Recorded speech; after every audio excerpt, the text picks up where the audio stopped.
Well, this is a course in ethics, so I wanted to start us off by talking just a little bit about what ethics is.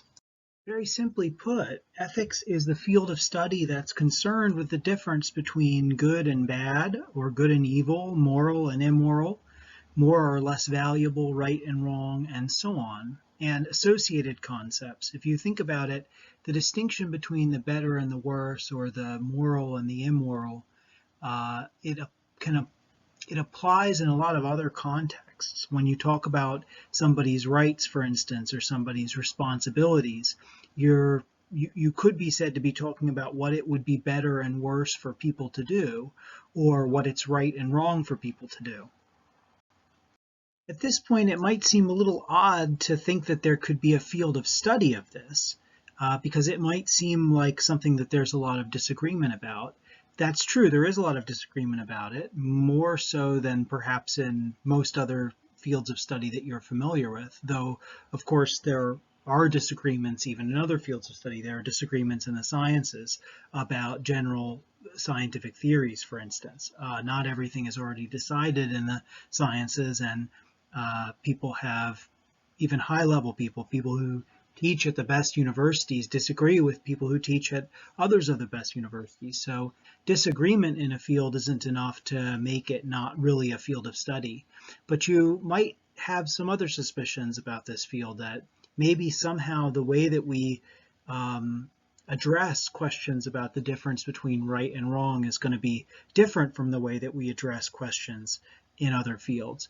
If you have those thoughts and concerns and questions, they're not incorrect. Those are reasonable questions to be asking. For now, I'm going to just kind of bracket those questions, because we're going to come back to them with some of the readings this week and continuing on in the course. But it is something that questions like that are questions that you should feel free to post to the general discussion board, and we can talk about them more. So a distinction that's frequently made within the field of ethics is between three subfields. These have to do with different aspects of the question of the difference between right and wrong, what we should do and shouldn't do, and so on. Again, the sort of overarching questions of the field. So the first of these fields that I'll talk about briefly here is known as applied ethics. This is listed at the bottom of the screen. And this field deals with issues in particular circumstances, relatively concrete circumstances and situations. So here's an example of an applied ethics question. Is it morally acceptable to kill animals and eat them? Is the current system of consuming animals regularly for food and killing animals for clothing sometimes, is that an acceptable set of practices? I'm thinking of like leather, for instance. So another example would be, what obligations do rich and healthy people have to the less well-off, either in their own environments, in their own communities, or worldwide?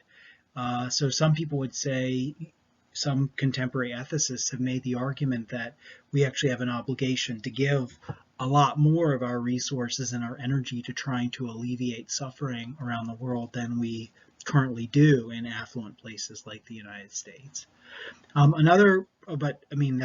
That's also a controversial position. So a lot of what ends up happening in ethics is there are arguments made for one or another position because the positions that are taken are controversial. So people try to make a case for their position about what's the right or wrong thing to do, and other people read the cases that they make or hear their cases when they're verbally made, and then they respond in one way or another. If they disagree with them, they say why they disagree, and they try to convince audiences not to listen to that person, whereas the person making the original argument obviously wants audiences to listen to them and to agree with what they say. So with all of these fields of ethics, there's going to be that kind of structure of disagreement. Another example that's listed here is whether and when and under what circumstances it is okay to open up the economy and different parts of society in the condition of the pandemic. So this is an applied ethics question that the whole society in a way has been facing just recently. Another subfield of ethics is, in a way, one level of abstraction above applied ethics. It's in a way just it's a bit more general, or it's a generalization of the questions that are asked and addressed at the level of applied ethics. So in this field, normative ethics, we ask about what general principles we should adopt for deciding what the right thing to do is in any situation. So what we're looking for now is a kind of general theory that can tell us the difference between the right and the wrong thing to do in any given situation. So one normative ethical theory that you may be familiar with, that's a kind of common sense and popular theory that would count as a normative ethical theory because it's an answer to this general question, is what's called the golden rule. Some people say, well, the difference between right and wrong is you should always treat other people the way that you want to be treated. That's the so-called golden rule. Always treat others the way you want to be treated. The problem with the golden rule, one major problem with it as an ethical theory, is that the way that people want to be treated can vary quite widely, right? Some people really want to live in a world with a lot of competition, and they want to kind of be fighting with others to get what they want, and they don't mind that. And other people would want to be treated much more gently. And so it's kind of hard to use as a rule to really decide what the right thing to do is, since people actually want so many different things in terms of how they're treated. So if that rule doesn't work, if we still want to ask the normative ethical question, how do we decide what the right thing to do is, or how do we decide, the difference between a good and a bad action, or a good and a bad decision, morally speaking? We need another general principle, or another set of general principles. And there are some related questions here about how, well, I've listed them on the slide. I'll let you read them and think about them yourselves if you want, but there are other examples of normative ethical questions. And then finally, there's a subfield of ethics known as meta-ethics. And here the question is about what is the nature of ethical properties and distinctions. So there are a lot of terms used in both applied ethics and in normative ethics, terms like good, bad, moral, immoral, rights, right and wrong, and so on.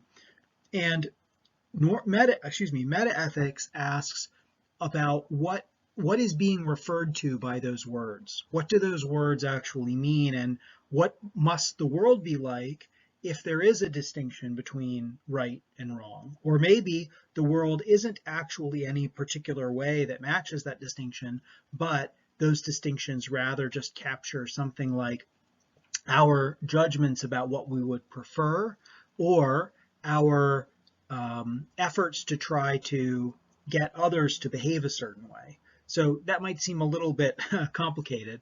Let me just approach the question one more time from another angle. And let me also say, before I do that we're not really going to focus on meta-ethics in this course. So I'm just introducing these questions to let you know that they're out there, and that people who work in the field of ethics are arguing about them. Many people are writing books about these questions. Mostly professional philosophers, people in the discipline of philosophy, are concerned about this question, but we won't really focus on it here. Our focus is going to be much more on applied ethics and on normative ethics. But let me just try to pose the meta-ethical question for you one more time, as I promised I would do. So what kinds of things are goodness and badness? Right? If these are the terms we use to describe certain kinds of actions, you see a little kid kick another kid in the shins, and you say, that was bad. That was a bad thing he did. Okay. What is the badness that you are using as a descriptor of that action? What makes the action bad? What is it you're referring to? Okay. Badness clearly isn't something like weighs more than 3 pounds or is more than a foot long. It's not something that you can measure in a laboratory. Now, we have a pretty good grasp on what it is we're talking about when we're talking about things that we can measure in a laboratory, like the length of something or the weight of something. But we don't have a good grasp of things that we can't measure in that way. It's a little bit harder to say what it is we're talking about when we talk about things like goodness and badness. So there's a bit of a puzzle. If these properties aren't physical properties, if they're not part of the physical world, then what are they? There are some parallel questions in philosophy, not in ethics, but in some other areas of philosophy, about other things that are seemingly referred to by the language we use, like when we talk about our thoughts and our emotions. Are our thoughts and our emotions just physical things, or are they something different from physical things? When somebody says, I am feeling kind of sad today, is their sadness something that you can measure in the laboratory? Is it the same kind of thing as weighing at least 3 pounds, or is it a different kind of thing? So again, we're not going to focus on questions like that in this course, but I just mention them as other examples of questions like these questions. So these three fields of study are related in a kind of interesting way, that some of them are, the applied ethics questions tend to be more concrete in the sense that they're about specific issues, and they're things that you can kind of sink your teeth into, and you kind of know, you can easily form an image of what the debates are about. They're going to be about abortion or immigration or the distribution of resources in society, economic resources in society, or they're going to be about environmental issues and so on, okay? And we're going to focus on those questions in the second half of the course, Unit 2. And I mentioned some of those in the previous set of slides, my introductory lectures. In Unit 1, we're going to start one level up of abstraction from that. Okay, we're going to start at the general level of normative ethics. How do we tell the difference between right and wrong in general? And we're going to look at a number of specific theories about how to do that. So these are theories that are like the golden rule in that they give a general answer to the question, but they're going to be different from the golden rule, because we already saw there is a major problem with the golden rule, okay? And these theories, we're just going to look at 4 or 5 of them, but they're the 4 or 5 most influential theories in the entire field of ethics, in normative ethics, okay? So we're just looking at the most influential types of answers to this question of how do we tell the difference between right and wrong, good and bad, and then this is what we're doing in Unit 1, looking at those general theories and acquiring those that knowledge of those general theories and digesting that stuff is then going to help us when we turn to the applied ethics questions, and we're going to be able to use some of those theories and the concepts in those theories as tools to be able to better address the applied ethics questions. So that's where we're going in the course, and I hope you found this set of lectures and slides helpful.